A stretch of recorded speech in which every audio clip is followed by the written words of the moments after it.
할렐루야, 주는 그리스도시요 살아계신 하나님의 아들이시니이다. 오늘도 새날을 주신 하나님을 찬양합니다. 오늘 우리에게 주시는 하나님의 말씀은 창세기 11장 10절과 26절입니다. 함께 읽겠습니다. 셈의 족보는 이러하니라. 셈의 100세 곧 홍수 후 2년에 아르밧삿을 낳았고 데라는 70세에 아브람과 나홀과 하란을 낳았더라. 아멘. 오늘 말씀에는 족보가 등장합니다. 성경에서 족보를 읽는다는 것은 쉬운 일이 아닙니다. 누가 누구를 낳았고 누가 누구를 낳았으며 누가 누구를 낳았다 등등 계속 반복되다 보면 이걸 계속 읽어야 하나? 라는 고민이 들 때도 있습니다. 그러나 족보가 등장하는 이유는 한 가문을 통해 그 가문의 혈통과 역사적 사실을 증명하고 보여주기 위함입니다. 그렇기에 족보는 매우 중요합니다. 오늘 말씀에 나오는 족보도 그렇습니다. 오늘 말씀에 등장하는 족보는 매우 중요합니다. 그 이유는 이 족보가 신앙의 계보, 역사적 사실, 그리고 예언의 성취를 분명히 보여주는 족보이기 때문입니다. 오늘 말씀에 누구의 족보가 나옵니까? 바로 셈의 족보입니다. 셈의 족보가 중요한 이유는 셈의 가문을 통해 아브라함이 낳았고 다윗이 낳았으며 하나님의 독생자 예수 그리스도가 낳았기 때문입니다. 우리가 누군가에게 쓰임을 받으며 일할 수 있다는 것은 정말 감사한 일입니다. 사람에게 인정받고 도움을 주는 것도 기쁜 일입니다. 그러나 그보다 더 큰 기쁨은 하나님께 쓰임을 받는 것입니다. 하나님의 기쁨으로 살아가고 그분의 뜻에 순종하며 살아가는 것은 이루 말할 수 없는 큰 행복이자 감사입니다. 노아의 세 아들 중 셈의 가문은 엄청난 가문이 아니었습니다.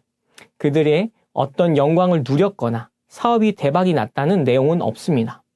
오히려 그의 형제인 함과 야벳의 자손들은 세상적인 부귀와 영화를 누리며 큰 성을 쌓았고 자랑하기도 했습니다. 인간의 눈으로 볼 때 함과 야벳의 가문이 더 화려하고 멋있어 보이며 부러워 보이기도 합니다. 총명한 집안의 누구의 아들로 불리는 그들의 가문은 너무나 부러워 보일 수 있습니다. 그러나 하나님께서는 여러 가문 중 셈의 가문을 선택하시고 그들의 자손을 통해 하나님의 구원의 역사를 이루어 가셨습니다. 청년 여러분, 우리가 비록 세상적인 기준으로 볼 때 부족하고 보잘것없어 보이며 너무나 초라해 보일 수 있습니다. 또 너무나 연약해 보일 수도 있습니다. 그러나 하나님께서는 오늘 그런 우리를 통해 그분의 나라를 확장해 나가고 계십니다. 우리의 배경이나 능력이 아니라 하나님의 은혜로 우리를 불러주셨고 약한 자를 들어 하나님의 뜻을 이루어가고 계십니다. 그렇게 사랑하는 청년 여러분, 이 사실을 기억하며 오늘 나에게 주신 사명을 따라 살아가는 우리가 되기를 소망합니다. 하나님께서 우리를 선택하시고 사용하시는 것은 우리의 어떠한 조건 때문이 아니라 오직 하나님의 크신 사랑 때문입니다. 그렇다면 하나님의 통로로 살아가는 우리는 무엇에 더욱 반응을 해야 할까요? 창세기 11장 26절 말씀을 읽겠습니다. 데라는 70세에 아브람과 나홀과 하란을 낳았더라.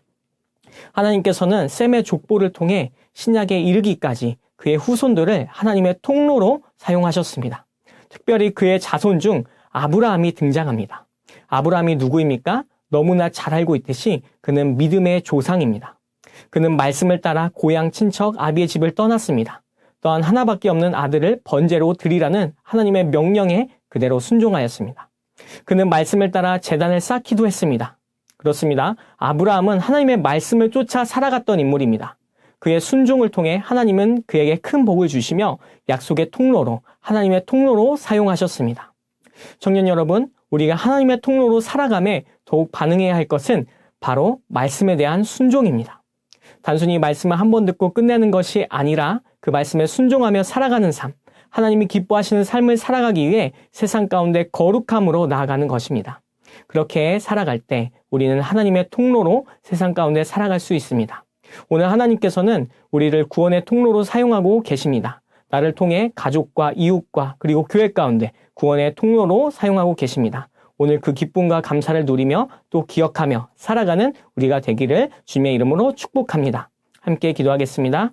하나님 아버지, 사랑하는 주님의 청년들이 하나님의 말씀 앞에 더욱 순종하며 살아가기를 소망합니다.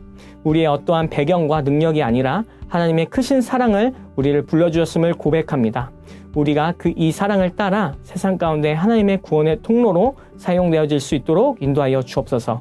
말씀만이 우리의 중심이 되게 하시고 하나님만 높이는 청년들 되게 하여 주옵소서. 예수님의 이름으로 기도합니다. 아멘.